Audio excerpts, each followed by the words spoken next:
With now collective bargaining agreements becoming the point of reference by workers' union as they call for strikes, the agency mandated to regulate public servant salary SRC, which often find itself in the center of storm, now blames some government institutions for inking the pay increase deal without first consulting the commission.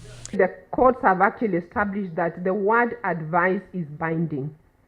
So when the commission advises, it is not something that a public institution then says, do I take it, don't I take it? It is binding.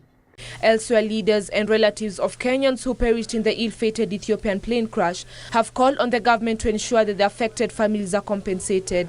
Speaking during the mass service for Ben Githu, who was among the 157 people who died in the crash, Nyandarua Governor Francis Kimeme said that the Kenyan government should hold the airline responsible for the death of its citizens. Wafuatilie kama ni Attorney General ama ni Minister of Foreign Affairs, wafuatilie hilo jambo mpaka watu wetu wote walipwe, ili wazazi wetu na familia ambazo zimebaki wakati familia zao zimekufa waweze kusaidika katika nchi yetu ya Kenya na mali pengine ambapo watu wameadhirika. In another development, Foreign Affairs Principal Secretary Ambassador Macharia Kamau has said that the government will provide counseling and support to the families that lost their loved ones in the Ethiopian flight crash a fortnight ago.